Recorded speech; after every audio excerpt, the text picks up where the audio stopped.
एक बार गौतम बुद्ध जी से शिष्य ने पूछा कि तथागत कृपया करके बताइए कि कर्म अर्थात क्या। इस पर गौतम बुद्ध कहते हैं कि कर्म अर्थात समझाने के लिए मुझे आप सभी को एक कहानी सुनानी होगी।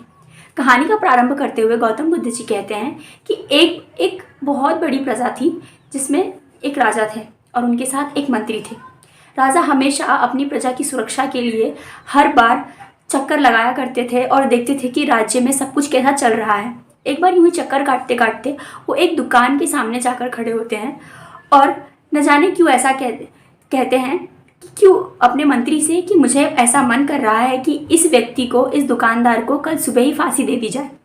और इससे पहले कि मंत्री उसका कारण पूछते, राजा आगे जा चुके थे। अब मंत्री ने मन ही मन ये निश्चय कर लिया कि वह इसका कारण अवश्य जानेंगे और पता लगाएंगे। दूसरे दिन मंत्री भेद बदलकर उसी दुकान पे जाकर उस व्यक्ति से यूं ही नॉर्मल बातचीत कर रहे थे और बातों ही बातों में उन्होंने इनसे यह पूछ लिया कि आपका व्यापार कैसा चल रहा है।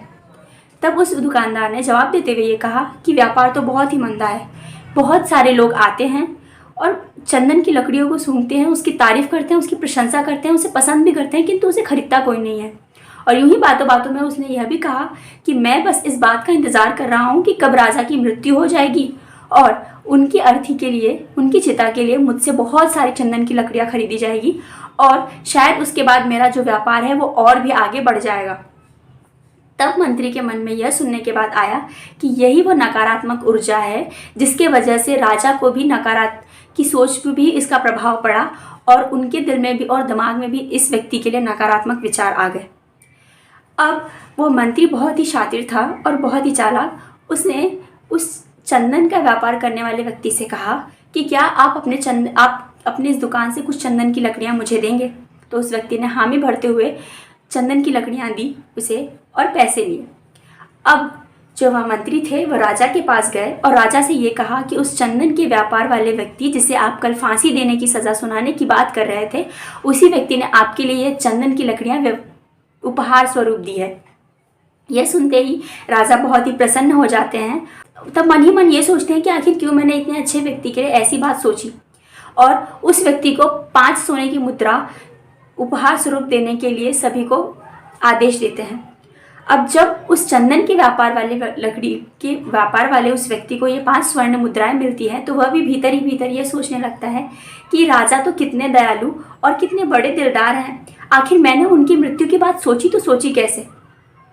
यहाँ पर गौतम बुद्ध अपनी कहानी को ख़त्म कर देते हैं और सभी शिष्यों से पूछते हैं कि आप क्या समझे। सब ने अपने अपने जवाब दिए। उसके बाद गौतम बुद्ध कहते हैं कि कर्म वही है जो आप सोचते हैं, जो आप सोचते हैं वही आपके कर्म होते हैं। अर्थात यदि आप सकारात्मक सोचते हैं तो आपके कर्म भी सकारात्मक होंगे, यदि आप नकारात्मक सोचते हैं तो आपके कर्म भी नकारात्मक होंगे। यदि कोई एक ऐसा व्यक्ति है जो जीवन में कुछ करना चाहता है लेकिन वो ये सोचता है अंदर ही अंदर कि ये मुझसे नहीं होगा, ये मैं नहीं कर पाऊंगा, तो व्यक्ति यदि उसके अंदर ये सामर्थ्य और ये साहस है, इसके अंदर यदि वो कौशल है कि वह उस कार्य को कर सके, तो भी वह नहीं कर सकता। क्यों? क्योंकि उसके अंदर जो सोच है, जो उसके विचार हैं, वो उससे ये कहते हैं कि वह नहीं कर सकता। लेकिन कोई यदि ऐसा व्यक्ति है जिसके पास पूरे साधन भी नहीं है लेकिन उसने अंदर ही अंदर दृढ़ निश्चय कर लिया है और ये सोच लिया है कि वह उस कार्य को पूरा कर सकेगा, पूरा ही करेगा, तो चाहे कुछ भी हो जाए, वो जैसे जैसे आगे बढ़ते जाएगा उसके लिए रास्ते खुलते जाएंगे। तो इसी कहानी के माध्यम से गौतम बुद्ध भी हमें यह समझाना चाहते हैं कि आप जैसा सोचेंगे आपके कर्म भी वैसे होंगे। यदि आप सोच लेते हैं कि आप किसी भी कार्य को कर सकते हैं तो आप वह अवश्य करेंगे। तो इसीलिए हमारी जो सोच होनी चाहिए, जो हमारे विचार होने चाहिए, हमें पूरी कोशिश करना चाहिए कि वह हमेशा सकारात्मक ही हो। इस वीडियो में बस इतना ही। तब तक के लिए बहुत बहुत शुक्रिया।